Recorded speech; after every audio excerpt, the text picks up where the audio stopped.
नमस्कार, मैं हूं आपके साथ मयंक। आज 11 तारीख है और हॉर्मूज से इस वक्त जो खबरें आ रही हैं, ओमान से जो खबरें आ रही हैं, वो भारतीयों के लिए बेहद चिंता करने वाली है। देखिए, जो खबर है उसके मुताबिक 3 दिन के अंदर हॉर्मूज में और ओमान में 3 टैंकर्स पर अमेरिका ने हमला किया है, जिसमें कई भारतीय सवार थे।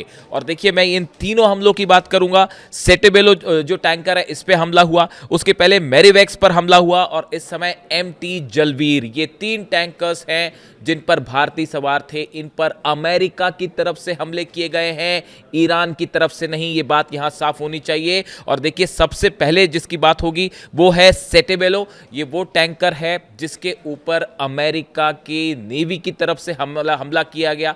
अमेरिकी वॉरशिप के ऊपर से एक फाइटर जेट ने टेक ऑफ किया और इस जहाज को ओमान के तट के पास नुकसान पहुंचाया गया।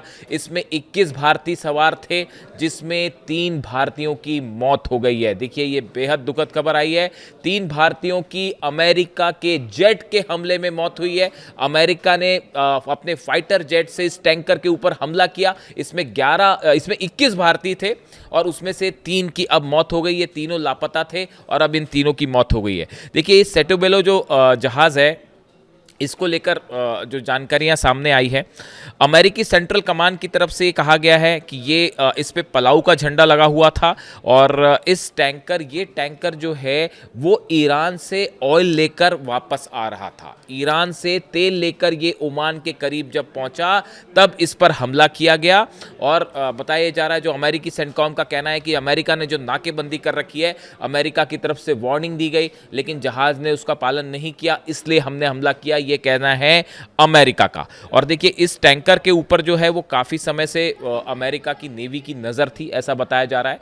ये टैंकर जो है, इसमें जो ऑपरेट कर रहे थे, 21 भारतीय इसमें सवार थे, जिसमें 3 लोगों की इस हमले में मौत हो गई है। भारत की सरकार ने इस पर आपत्ति जताई है और अमेरिकी दूतावास के उप प्रमुख जो हैं जैसन मीक्स को, उनको तलब किया गया और उनसे सख्त आपत्ति जताई गई है। देखिए, ये तीसरा टैंकर है जिस पर अमेरिका ने हमला किया है ओमान के आसपास, हॉर्मूज के आसपास। और देखिए, इस हमले में तो 3 भारतीयों की मौत है। और इस वक्त जो खबर आ रही है, इस वक्त जब मैं आपको ये बता रहा हूं, इस समय ये खबर ब्रेक हो रही है, तीसरा जो टैंकर है, देखिए, मैं इसके पहले मैरीवेक्स जो था उसकी बात करूंगा, लेकिन इस वक्त जो हमले की खबर है, ओमान के शिनाज बंदरगाह के पास एमटी जलवीर पर हमले की सूचना है। एमटी जलवीर पर बताया जा रहा है कि इस पर भी 20 से ज़्यादा भारतीय मौजूद हैं। इस समय इस पर हमला किया गया है। इसके शिप में जो इंजन है उस पर धमाके हुए हैं, उसमें आग लग गई है और ये जो भारतीय हैं, इन्होंने मदद मांगी है। जो 20 भारतीय इस जहाज पर सवार थे, इन्होंने मदद मांगी है, जिसके बाद ओमान की तरफ से रेस्क्यू ऑपरेशन जो है वो शुरू हो गया है।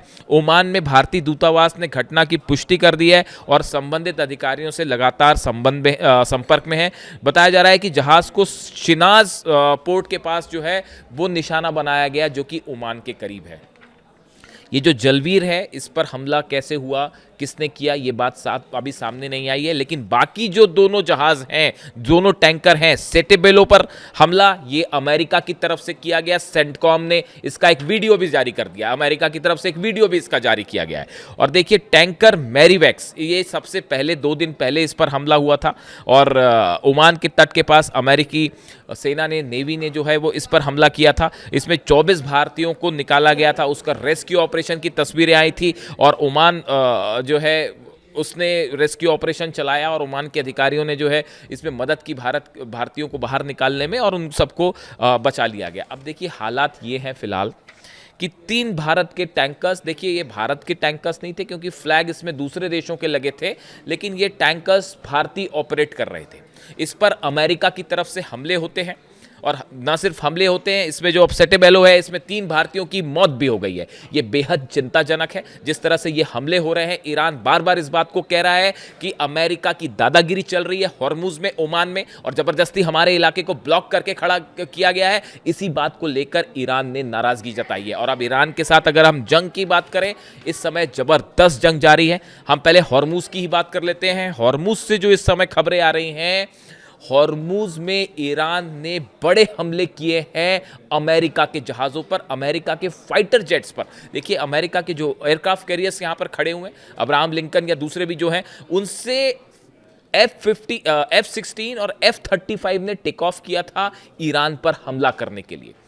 ईरान ने अपने डिफेंस सिस्टम से F-16 और F-35 को निशाना बनाने का दावा किया है। बताया जा रहा है कि हॉर्मूज के आसमान में ईरान ने अपने डिफेंस सिस्टम से जो मिसाइल्स फायर की, उससे डर के कई अमेरिकी फाइटर जेट्स पीछे वापस हो गए, भाग गए, और ईरान का दावा है कि हमने F-35 F-16 को निशाना भी बनाया है। अब देखिए इसकी हकीकत सामने आने में एग्जैक्ट कितना नुकसान हुआ है, कितने F-35 का नुकसान हुआ है, F-16 का कितने गिरे हैं, इसकी जानकारी थोड़े समय बाद बाहर आएगी। इसके अलावा जो आज के ताज़ा हमले हैं जो कि ईरान की तरफ से किए गए, ईरान ने एक बार फिर बहरीन पर हमला किया है, कुवैत पर हमला किया गया है और इराक पर हमला किया गया, और ये सब के सब हमले अमेरिकन बेसिस पर किए गए हैं।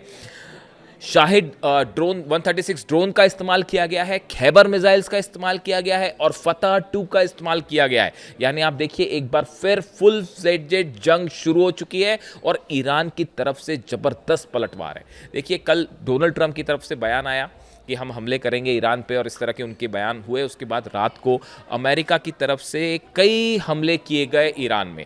तेहरान में धमाकों की आवाज़ें आई, जास्क जो नेवल बेस है ईरान का, उस पर हमले हुए, सिरिक नेवी बेस है उस पर हमले होते हैं, कोहिस्तिक जो है वहाँ पर हमले हुए उस जगह पर, मिनाब में धमाके हुए हैं, केशम आइलैंड्स पे धमाके हुए हैं, हॉर्मुज़गॉन में तो 2 जगह पानी के जो ठिकाने हैं फ्रेश वाटर, उसके ऊपर हमले तक किए गए।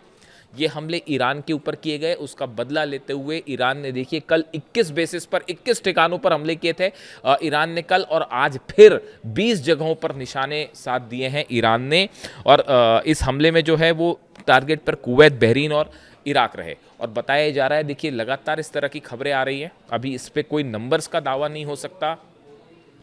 जॉर्डन के बाद जॉर्डन में जो हमले हुए हैं उसमें बताया जा रहा है कि बड़ी संख्या में F-35 जेट्स के हैंगर के ऊपर चुकर मिसाइल गिरी है, तो वहाँ पर नुकसान की खबरें हैं। और इसी तरह की खबरें अब कुवैत से भी आ रही हैं कि कुवैत में भी अमेरिका के बेस को खासा नुकसान पहुँचा है। बहरीन के नेवल बेस पे मिसाइल्स गिरी है, कमांड सेंटर तबाह हुआ है, उसकी तस्वीरें सैटेलाइट से सामने आ गई हैं, इसको कोई डिनाई नहीं कर सकता। बहरीन में तो बड़ा नुकसान हुआ है अमेरिका का। अब इन हालात में देखिए जो हॉर्मूज़ है, हॉर्मूज़ पूरी तरह से अब बंद है। हॉर्मूज़ से अब कोई जहाज़ नहीं निकल सकता और ना ही वहाँ किसी जहाज़ की एंट्री हो सकती। ये इस बात को बता रहा है कि आने वाले चंद दिनों में बड़ा तेल का और गैस का संकट पूरी दुनिया के सामने खड़ा होता दिखाई दे रहा है। जंग जैसे जैसे तेज होती जा रही है, अभी हालांकि देखिए जो हमले ईरान की तरफ से किए गए, उन हमलों के आप निशाने देखिए, हमले हुए हैं इराक में, कुवैत में, बहरीन में, जॉर्डन में। अभी सऊदी पर हमला नहीं है, यूएई पर हमला नहीं है। ये कई चीज़ें हैं जो बड़ी नोटिस करने वाली हैं, बड़ी गौर करने वाली हैं। ईरान की तरफ से सऊदी के विदेश मंत्री से भी बात की गई है, तुर्की के विदेश मंत्री से भी बात की है, 7-8 देशों के विदेश मंत्रियों से अब्बास अराक्ची साहब ने बात की है। ऐसे हालात में अब ये जंग क्या मोड़ लेती है? क्या अमेरिका के बाकी बेसिस जो अरब देशों में हैं, क्या उन सब पर ईरान हमला करेगा, या फिर सिर्फ उन्हीं जगह का निशाना बनाया जाएगा जहां से अमेरिकी जेट टेक ऑफ कर रहे हैं? वहीं देखिए दूसरी तरफ ये बात भी अब साफ है कि जो कि डोनाल्ड ट्रंप की तरफ से बार बार दावे हो रहे थे कि ईरान के साथ किसी तरह की डील जल्दी होने वाली है या बातचीत का नतीजा निकल आएगा और यूरेनियम और न्यूक्लियर प्रोग्राम को लेकर जो है वो कोई डील हो जाएगी, ये सारे के सारे दावे एक बार फिर झूठे साबित हो गए हैं। और ये बात ईरान की तरफ से साफ कर दी गई है कि किसी तरह की कोई बातचीत नहीं हो रही है और अब तो शायद ईरान आगे बातचीत करे भी ना। इस तरह की बात जो है ईरान की मिलिट्री की तरफ से बात साफ कर दी गई है, IRGC की तरफ से बात कही गई है कि किसी भी तरह की कोई बातचीत अब आगे की जाए या ना की जाए, इस पर भी विचार होगा।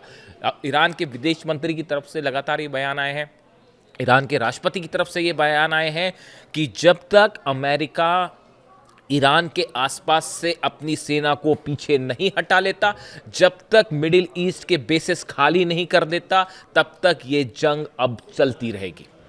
यानी हालात मिडिल ईस्ट में एक बार फिर वैसे ही हो गए हैं जहां से जंग शुरू हुई थी और लगातार हमले बढ़ते जा रहे हैं। देखिए जहां तक भारत के जहाज़ों पर ऐसे जहाज़ों पर हमले का सवाल है, टैंकर पर हमले का सवाल है जिसमें भारतीय सवार थे, तो ये बात एक बार फिर साबित हो गई है कि हॉर्मुज़ में और ओमान में भारत के जहाज़ों को या ऐसे जहाज़ों को जिस पे भारतीय सवार थे, अमेरिका की तरफ से निशाना बनाया गया है। ईरान ने हमेशा ये बात कही कि हम भारत को ऑयल सप्लाई करने के लिए तैयार हैं, तेल सप्लाई करने के के लिए तैयार है, गैस सप्लाई करने के लिए तैयार है, लेकिन अमेरिकी ब्लॉकेट की वजह से यह तेल सप्लाई नहीं हो पा रही है। आज अगर देश में बड़ा संकट खड़ा हुआ है तो इसके लिए लगातार ईरान का कहना है कि अमेरिकी ब्लॉकेट की वजह से पूरी दुनिया में तेल और गैस का संकट खड़ा हुआ है। अब देखिए, ये इस तरह से 3 जहाजों पर हमले हुए, उसमें अभी 3 भारतीयों की मौत की खबर है, और जो जलवीर पर हमला हुआ है लेटेस्ट, इसमें क्या कोई कैजुअलिटी हुई है, क्या कितनी भारतीयों की मौत हुई है, ये अभी बात साफ नहीं है। इस पर रेस्क्यू ऑपरेशन इस वक्त जारी है और इससे जुड़ा जो भी अपडेट होगा